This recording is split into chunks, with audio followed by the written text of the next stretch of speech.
tagumpay. Si Kristo ay muling nabuhay, naig sa kamatayan. Kaya't di na mamatay.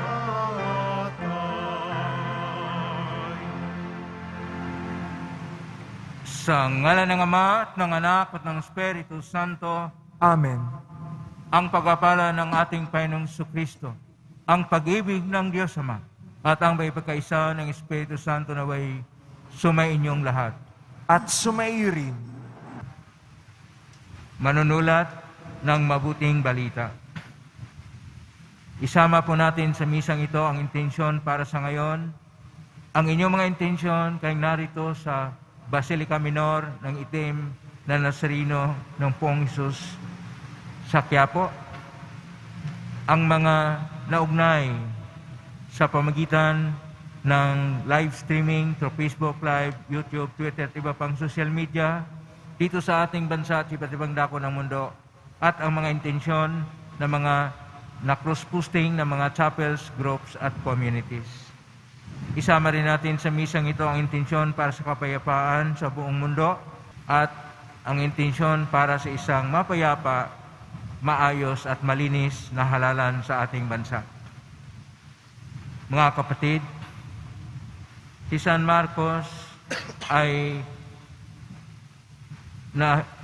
napili na pagpahayag ng mabuting balita. Siya ay kasama ni San Pedro sa kanyang pagpapahayag ng Ebanghelyo na sa sulat ni San Pedro ay kasama niya na ang tinuturing niyang anak na si San Marcos, na noong unang siglo siya ay isa sa mga aktibo na nagpapahayag ng mabuting balita. Ang mabuting balita ay ipahayag din natin ayon pa sa ating Panginoon sa ating Ebanghelyo ngayon bago siya umakyat sa langit. Sa mga sandali na hindi natin napapahayag o hindi tayo nagsasaksi sa salita ng Diyos, sa mga sandali na tayo nagkukulang at nagkasala, dumulog po tayo sa aming Panginoong nagpapatawad ng lubos. Sinugong tagapagpagaling sa mga nagsisisi, Panginoon, kaawaan mo kami. Panginoon, kaawaan mo kami. Dumating na tagapaganyayang mga makasalanan ay magsisi, Kristo, kaawaan mo kami. Kristo, kaawaan mo kami. Nakaluklok ka sa kanan ng Diyos Ama para ipamagitan kami, Panginoon, kaawaan mo kami. Panginoon, kaawaan mo kami. Kaawaan tayo makapangyarihang Diyos, patawarin tayo sa ating mga kasalanan, at patnubayin tayo sa buhay na walang hanggan. Amen.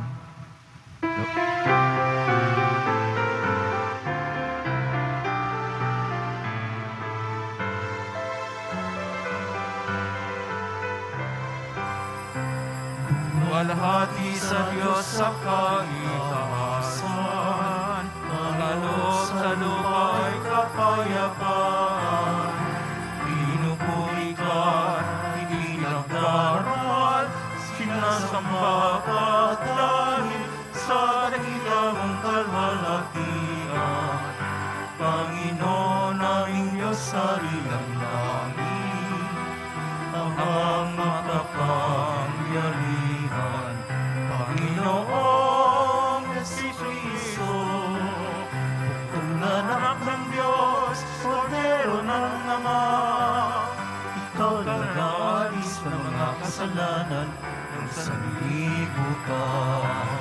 Tanggapin mo ang aming kahilingan, ikaw na naluluklok sa kanan ng Ama. Maawa ka sa amin, ikaw lang ang banal, Panginoon Jesucristo, kasama ng Espiritu, sa lahati ng Ama. Amen, Amen, Amen, Amen.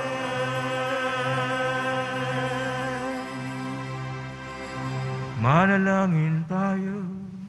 Ama naming makapangyarihan, iyong idinangal si San Marcos na naging tagapaghatid ng mabuting balita sa iyong kaganang loob. Hinihiling namin kami sana'y umunlad sa pagkakaroon ng kanyang kaalaman upang ang mga yapak ni Kristo ay matapat naming masundan sa pamagitan ni Jesucristo kasama ng Espiritu Santo magpasawalang hanggan. Amen. Magsiupo muna ang lahat. Pagbasa mula sa unang sulat ni Apostol San Pedro. Mga pinakamamahal, magpakababa kayong lahat at maglingkod sa isa't isa. Ayon sa nasusulat, kinamumuhian ng Diyos ang palalo at kinalulugdan niya ang mababang loob. Kaya nga, pasakop kayo sa kapangyarihan ng Diyos at dadakilain niya kayo pagdating ng takdang panahon. Ipinagkatiwalan niyo sa Kanya ang inyong mga kabalisahan sapagkat Siya ang kumukupkop sa inyo. Humanda kayo at magbantay. Ang dyablo na kaaway ninyo ay parang leyong umaatungal at aali-aligid na humahanap ng masisila. Labanan niyo siya at magpakatatag kayo sa inyong pananalig sa Diyos. Tulad ng alam ninyo, hindi lamang kayo ang nagtitiis ng ganitong kahirapan, kundi pati ang inyong mga kapatid sa buong daigdig. Pagkatapos niyong magtiis ng maikling panahon, ang Diyos na bukal ng lahat ng pagpapala, ang siyang magbibigay sa inyo ng kaganapan, katatagan at isang saligang matitibay at di matitinag. Siya rin ang humirang sa inyo upang makihati kayo sa kanyang walang hanggang kaluwalhatian kasama ni Kristo. Sa kanya ang kapangyarihan magpakailanman. Amen. Sinulatan ko kayo sa tulong ni Silvano, isa nating kapatid na lubos kong pinagkakatiwalaan. Sa pamamagitan ng maikling sulat na ito, ay nais kong palakasin ang inyong loob at patunayan sa inyo na ito nga ang tunay na kaloob ng Diyos. Manatili kayo sa biyayang ito.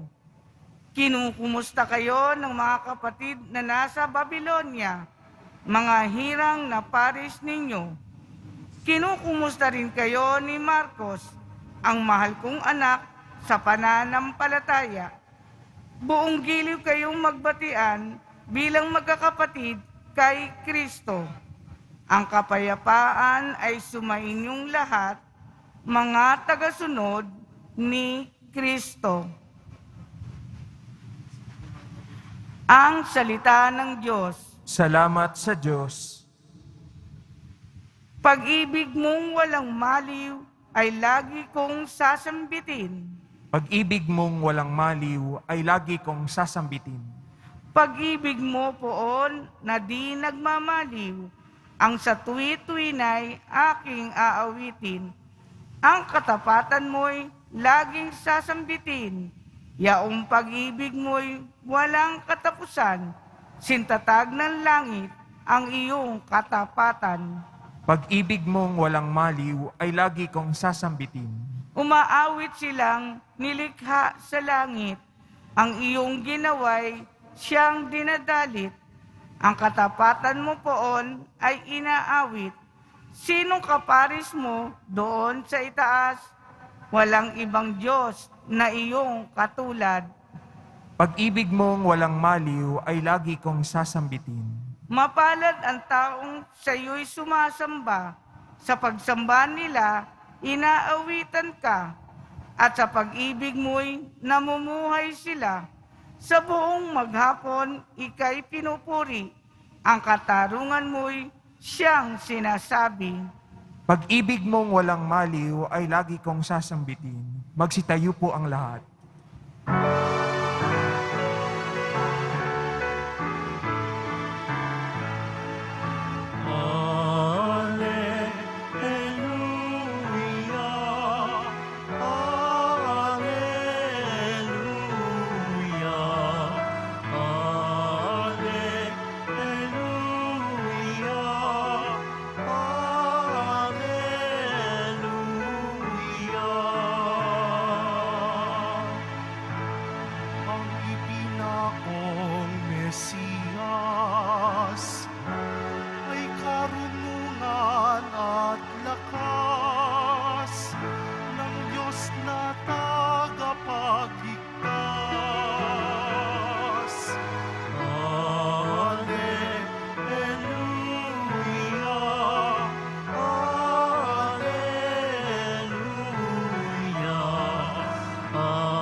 Sumainyo ang Panginoon.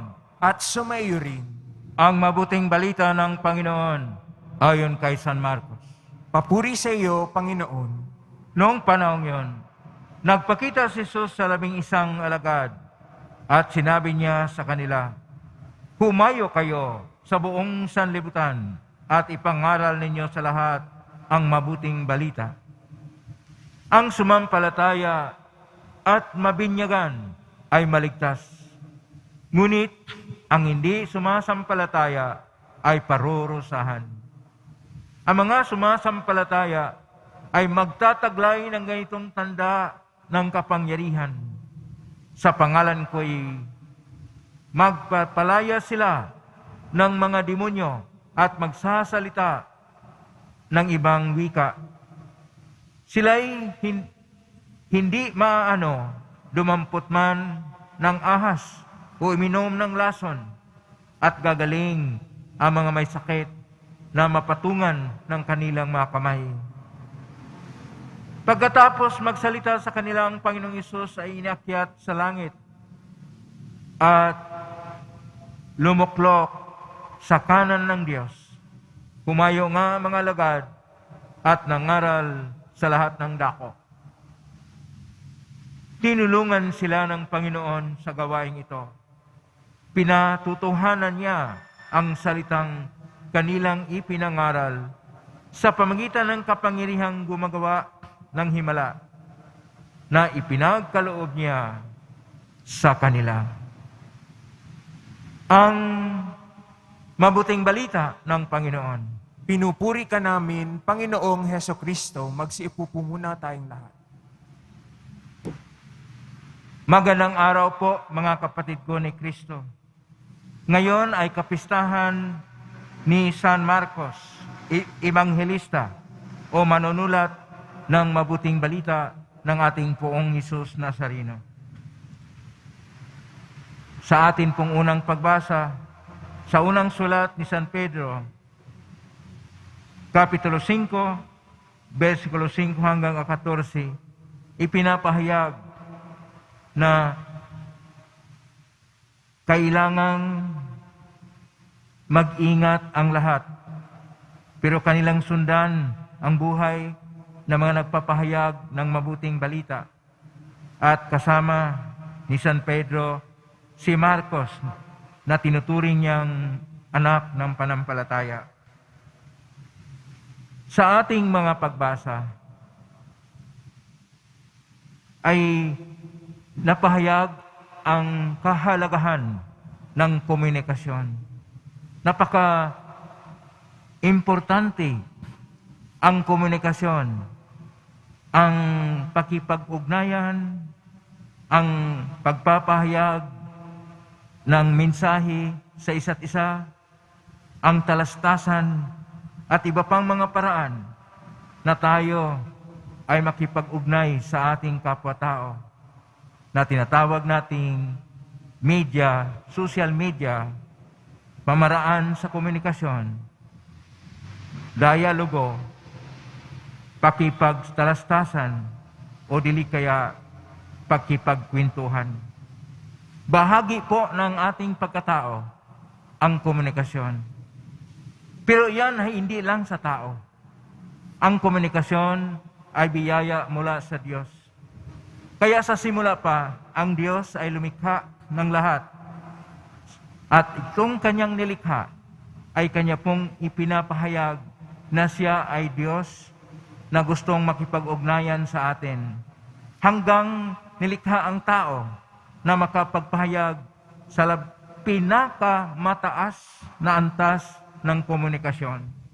Komunikasyon na kung saan ipinapahayag ni San Pedro sa unang sulat ni San Pedro, Kapitulo 5, na pagpapahayag ng kaloob ng Diyos. Sapagkat, ayon pa sa ating Salmo 88, ang pag-ibig ng Diyos ay walang maliw dahil siya ay naglikha ng lahat at siya ay matapat sa ating lahat. Ang katapatan na sinasabi sa Salmo 88 ay yung maging tapat tayo sa komunikasyon. Ang komunikasyon ay ngailangan ng tagapagsalita at tagapagkinig. Kung tayo ay matapat sa ating pagsalita, ibig sabihin, totoo. Kapag tayo na may nakinig, ibig sabihin ang ating pagkinig ay taos-puso. Mayroon kasing iba na pinipilter nila ang kanilang narinig. Kaya dito po natin makita ang tunay na kahulugan sa ating Ebanghelyo ni San Marcos, Kapitulo 16, verso 15 hanggang 20. Sa versikulo 15 sinasabi niya, bago siya umakyat sa langit, "Humayo kayo sa buong sanlibutan at ipangaral ninyo sa lahat ang mabuting balita. Ang sumampalataya at mabinyagan ay maliligtas, ngunit ang hindi sumasampalataya ay parurusahan." Ang ibig sabihin dito, na tayo na nananalig ng palataya sa ating Panginoon, tayo ay mayroong misyon. At ang misyon natin ay ipagpatuloy natin ang komunikasyon ng Diyos. Dahil ang Diyos naglikha para sa mabuting komunikasyon. At upang magiging mataas pa na antas ang komunikasyon natin, siya na salita ng Diyos ay nagkatawang tao. Ayon pa sa Ebanghelyo ni San Juan, Kapitulo 1, versikulo 15. At dahil dito, ang nagsalita ng ating Pong Hesus Nazareno, ngayon sa Ebanghelyo ni San Marcos, Kapitulo 6, versikulo 15, pagkatapos nung siya ay nabuhay muli at bago umakyat sa langit, binigyan ang mga apostol at ang kanyang mga alagad at para rin sa ating lahat ng misyon at gawain, ating ipahayag ang Ebanghelyo, ating ipahayag ang mabuting balita sa lahat. Hindi po sinabi tao lang, sa lahat ng nilalang. Mahalaga po ito, lahat ng nilalang. Dahil kung ating tingnan ang mga nilalang ng Diyos, gaya ng lupa na wala pang buhay, o mga tanim na may buhay na, o mga hayop na may buhay na, kinakailangan ang ating pagpapahayag ng mabuting balita sa pamagitan ng pangangalaga sa kanila. Care of creation. Dahil, ayon pa ni Pope Francis sa kanyang encyclical Laudato Si, purihin ka, na ang lupa, ang buong mundo, ang lahat ng mga nilikha, ay dapat makilala na ito lang ang ating tunay na tahanan na pangalagaan. Na ibig sabihin, ang pagpapahayag ng mabuting balita ay hindi lang sa mga tao na nag-iisip, magpagsalita, doon din sa mga hindi nagsasalita na mga bahagi ng nilalang ng Diyos sa pamagitan ng ating pangangalaga. Sapagkat kung hindi natin pangalagaan ang kalikasan, ito'y maging masungit. Ito'y hindi na natin makontrol. Magkakaroon ng mga kalamidad. Pangalawang antas ng komunikasyon ay ang komunikasyon sa pamagitan ng ating kapwa-tao. Marami na pong media o pamaraan sa komunikasyon sa ngayon. Hindi lang printed media, mayroon na ring broadcast media at mayroong cyber media. At itong cyber media, ito yung mas alam ninyo dahil mayroon kay mga cellphone, computers at iba pa na dumating na nga sa pinakamataas na antas na gumagamit ng artificial intelligence para sa komunikasyon. Pero kulang pa tayo sa personal na komunikasyon sa ating kapwa. Lalo't higit na doon sa loob ng bahay o sa mga tahanan. Taon ng pamilya. Kumusta naman ang komunikasyon? Nagpahayag ba kayo ng mabuting balita araw-araw? O mga masamang balita dahil kayo ay magbangayan, dahil kayo hindi magkaintindihan, dahil kayo ay hindi na umimik at hindi na nagkibuan sa isa't isa sa loob ng mga tahanan? Kumusta ba ang komunikasyon doon sa mga ahensya man sa pamahalaan o gobyerno o mga institusyon, mga negosyo at iba pang mga struktura at mga pagtitipon ng mga pribadong mga institusyon? Kumusta naman ang komunikasyon? Mayroon bang tunay na komunikasyon at pagkinig sa isa't isa? Sapagkat kung mayroon tayong magandang komunikasyon sa isa't isa, atin pong ipinapahayag ang totoo at katotohanan at hindi tayo nang liling lang, hindi tayo nagpahayag ng mga pike na balita o huwad na mga ideya. Ang atin pong napapahayag ay ang salita ng Diyos. Kaya huwag po tayong maniwala sa mga sinasabi ng mga politiko dahil nanguuto lang sila sa atin. Atin pong tingnan ano ang mensahe ng Diyos at ating tingnan ang mensahe ng Diyos sa totoo na kalagayan at ang mensahe ng Diyos sa mga sinasabi ng mga politiko na nangangampanya. Kailangan natin na magpahayag tayo ng salita ng Diyos. Huwag kayong mag-alala sapagkat sinasabi ng Panginoon na ang lahat ng mga hambog o mga palalo ay parurusahan ng Diyos. Mananalo man ang mga hambog dahil pinili ninyo, parusahan sila ng Diyos at madamay tayong lahat sa parusa ng Diyos kapag sila ay inyong pinipili. Kaya kailangan natin na magiging maagap, magiging mapanuri, magiging tunay na Kristiyano sa ating pagtingin, sa ating komunikasyon, at sa ating pagtalastasan, at sa ating pagkaroon ng tunay na pagpapahayag ng mga ideya sa isa't isa. Ang Missio Agentis na pagdala ng misyon ni Kristo ay pagpapahayag din ng komunikasyon na narapat. Kaya si San Pablo VI na Santo Papa na nakabisita dito sa Pilipinas, sa kanyang encyclical Evangelii Nunciandi, pagpapahayag ng Ebanghelyo, sinasabi niya, kailangan nating isabuhay ang Ebanghelyo. Lagi tayong naghahanap ng kapayapaan. Walang kapayapaan kapag walang katarungan, at walang katarungan kapag walang pagmamahalan. Ang ating mga Santo Papa ay nagpahayag na napakaraming mga encyclical tungkol sa pagpapahayag ng mabuting balita na nababatay sa Ebanghelyo natin ngayon ni San Marcos Kapitulo 16, Versikulo 15, na ipahayag ang mabuting balita. Ngunit naisa konkreto ba ito sa ating mga tahanan, mga opisina, paggawaan, pangalakalan, at ibang aspekto ng buhay?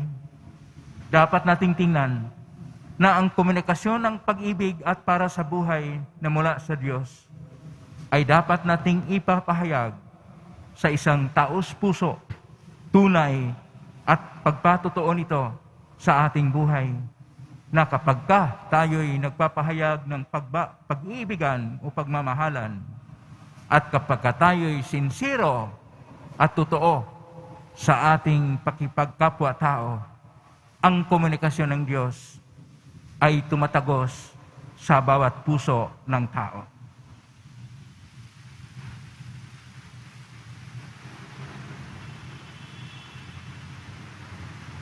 Magsitayo po ang lahat. Minamahal ko mga kapatid, ipinapahayag ni San Marcos ang mabuting balita ng tunay na Mesiyas, si Jesus na Kristo. Hilingin natin sa Ama na dinggin ang ating mga kahilingan para sa isang mundong ngailangan ng pag-asang hatid ng Ebanghelyo at atin pong itutugon. Maranasan nawa namin ang kabutihan mo, Panginoon. Maranasan nawa namin ang kabutihan mo, Panginoon. Ang simbahan naway maging isang buhay na tanda ng tunay na malasakit at tapat na pangangalaga sa mga itinatakwil ng ating lipunan Manalangin tayo. Maranasan nawa namin ang kabutihan mo, Panginoon. Ang mga lumihis sa matuwid na landas, naway marinig ang tinig ni Kristo, ang mabuting pastol na tumatawag sa kanila para magbalik sa kanyang kawan. Manalangin tayo. Maranasan nawa namin ang kabutihan mo, Panginoon.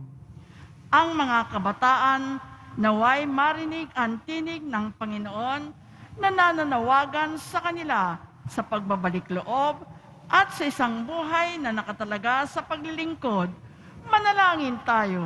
Maranasan nawa namin ang kabutihan mo, Panginoon. Ang lahat ng nagdurusa o may karamdaman, naway makaunawa na mahal sila ng Diyos sa pamamagitan ng pangangalaga at pansin na ibinibigay natin sa kanila. Manalangin tayo. Maranasan nawa namin ang kabutihan mo, Panginoon. Ang mga yumao, naway makapasok sa pintuan ng kulungan ng mga tupa at magdiwang nakasama ang pastol at gabay ng kanilang mga kaluluwa. Manalangin tayo. Maranasan nawa namin ang kabutihan mo, Panginoon. Sa tahimik, idulog natin sa Panginoon ang ating mga sariling kahilingan.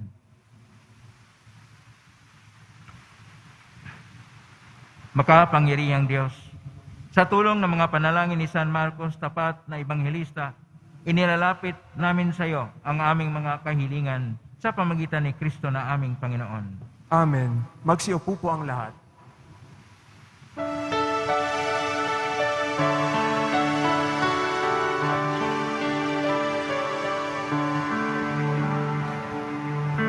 Panginoon, narito ang alay sa iyo. Mula sa iyong bayan, masayang nagsalo.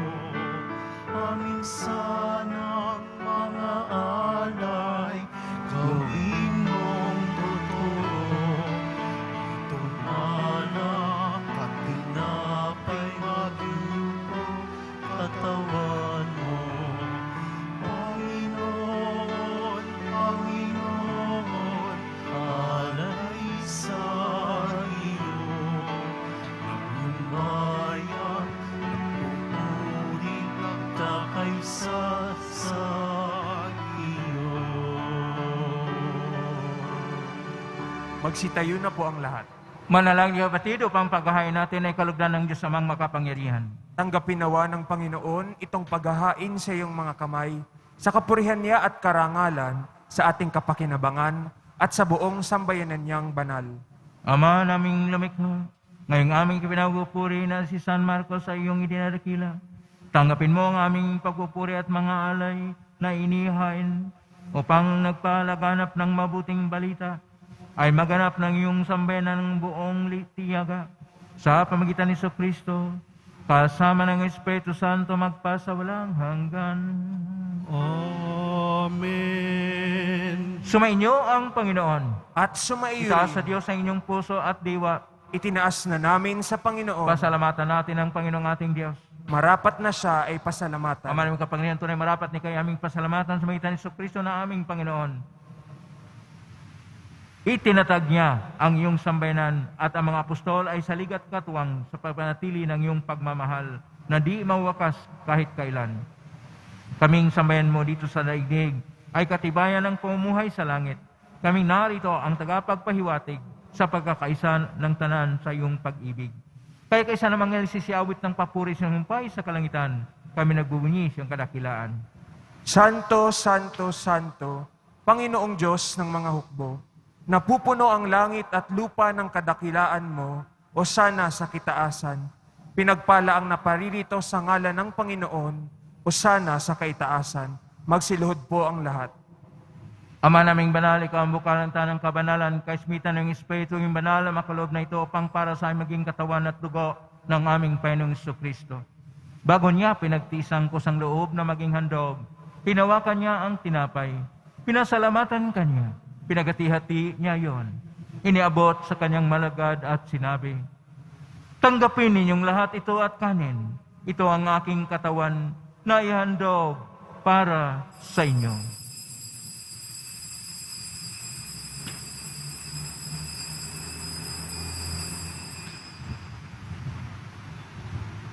Gaya naman nang matapos ang hapunan, hinawakan niya ang kalis, muli kanyang pinasalamatan. Inabot niya ang kalis kanyang malagad at sinabi, "Tanggapin ninyong lahat ito at inamin. Ito ang kalis ng aking dugo ng bago at walang hanggang tipan. Ang aking dugo na ibubuhos para sa inyo at para sa lahat sa ikapagpapatawad ng mga kasalanan. Gawin niyo ito sa pag-alala sa akin."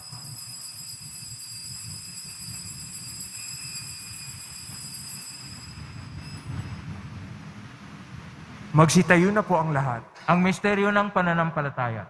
Si Kristo'y namatay, si Kristo'y nabuhay, si Kristo'y babalik sa wakas ng panahon. Ang mga ginagawa namin ngayon ng pag-alala sa pagkamatay at muling pagkabuhay ng anak at naalay namin sa iyo, ang tinapay nagbibigay buhay at ang kalis na nagkakalob ng kaligtasan. Kami nagpapasalamat dahil kami narapat na tumayo sa harap mo para maglingkod sa iyo. Isinasamo namin kami magsasalo-salo sa katawan at dugo ni Kristo ay mabuklod sa pagkaisa sa pamagitan ng Espiritu Santo. Amalingapin ng simbahang laganap sa buong daigdig. Pususin mo kami sa pag-ibig kay San Francisco na aming Papa at niyusin na aming Obispo at ng Tanang Kaparian. Alalahanin mo rin mga kapatid naming nahimlay, may pag-asang sila'y muling mabuhay ganang lahat ng mga pumanaw. Kaawaan mo sila at patuloyin sa iyong kaliwanagan. Kawan mo napatin kaming lahat na makasalo siyang buhay na walang wakas. Kaisa ng Mahal na Birhen Maria na Ina ng Diyos, ng kabiyak ng puso niyang San Jose, ni San Marcos, ang mga apostol, ni San Juan Bautista, at ng lahat ng mga banal na namuhay dito sa daigdig ng kalugod-lugod sa iyo. May pagdiwang nawa namin ng pagpupuri sa ikarangal mo sa pamagitan ng anak na aming Panginoong Hesukristo. Sa pamamagitan ni Kristo, kasama niya at sa Kanya, ang lahat ng parangal at papuri ay sa iyo, Diyos Ama, makapangyarihan, kasama ng Espiritu Santo, magpasawalang hanggan.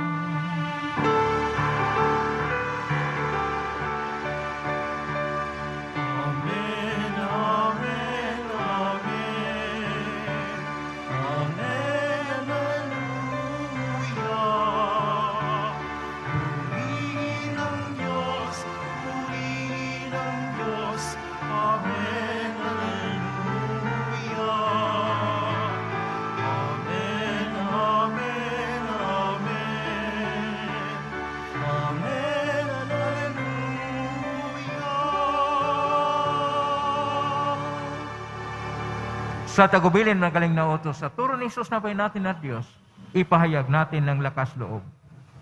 Ama namin, sumasalangit ka, sambahin ang ngalan mo, mapasa amin ang kaharian mo, sundin ang loob mo dito sa lupa para nang sa langit.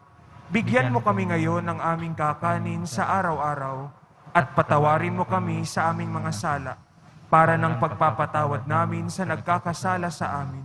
At huwag mo kaming ipahintulot sa tukso, at iadya mo kami sa lahat ng masama. Nihiling namin kami iadya sa lahat ng masama, pagkaluban ng kapayapaan araw-araw.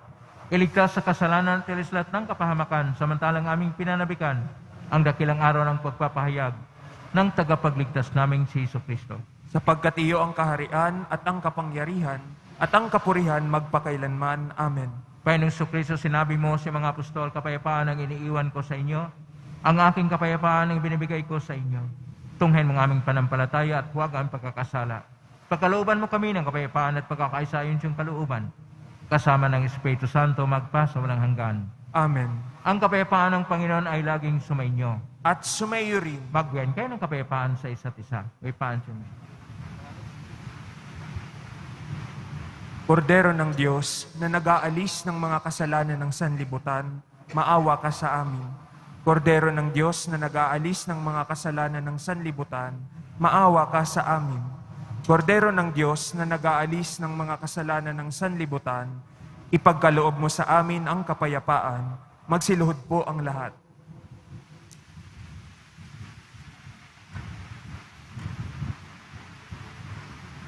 Ito ang kordero ng Diyos. Ito ang nag-aalis na makasalanan ng sanlibutan. Mapalad ang mga inaanyayahan sa piging ng kordero. Panginoon, hindi ako karapat-dapat na magpatuloy sa iyo, ngunit sa isang salita mo lamang ay gagaling na ako. Katawan ni Kristo. Amen.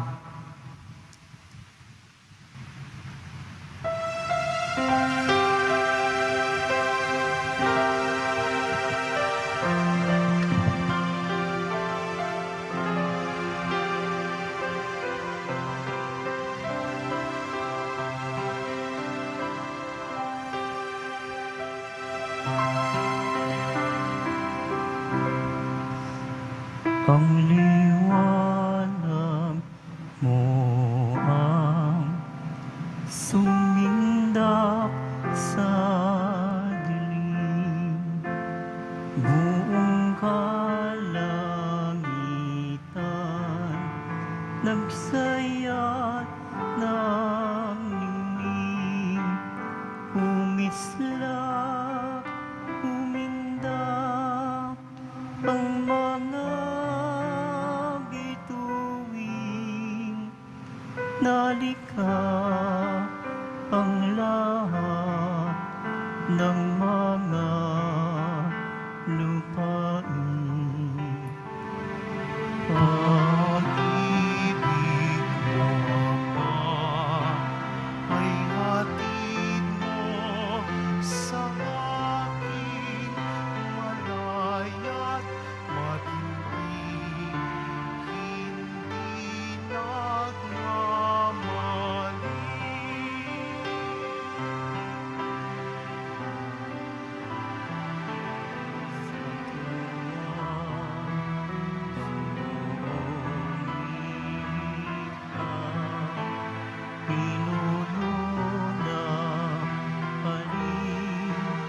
Mga batang lukha ng pagmamahal,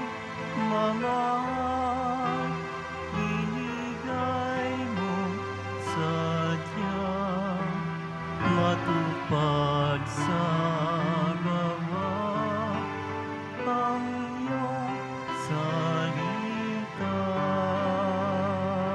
Pag-ibig mo, Ama, ay hatid mo sa amin, malaya't matindi, hindi nagmamali.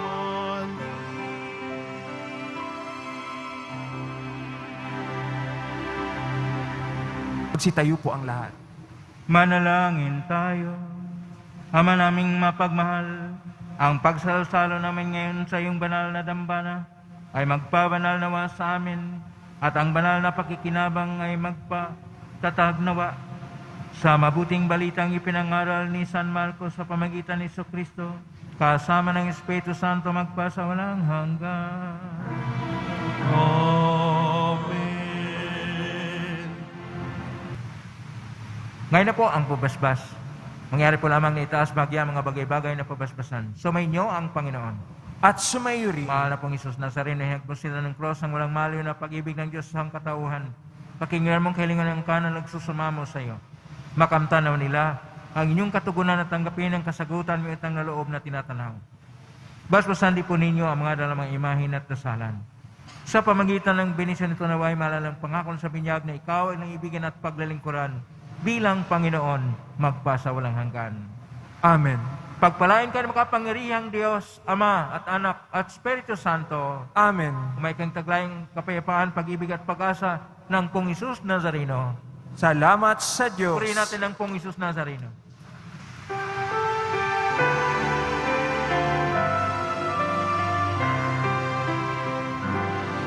Nuestro Padre Jesus Nazareno, sinasamba ka namin,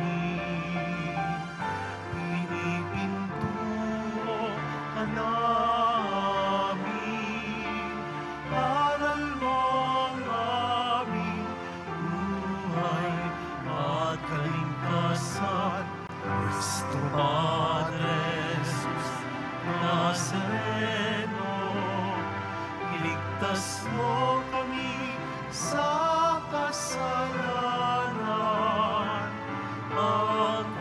krus mong kinamatayan ay sagisag ng aming kaligtasan. Nuestro Padre Jesus Nazareno, dinarangan ka namin. Nuestro Padre Jesus Nazareno, inulwalhati ka namin. Nuestro Padre Jesus Nazareno, dinarangan ka namin. Nuestro Padre Jesus Nazareno, inulwalhati ka namin.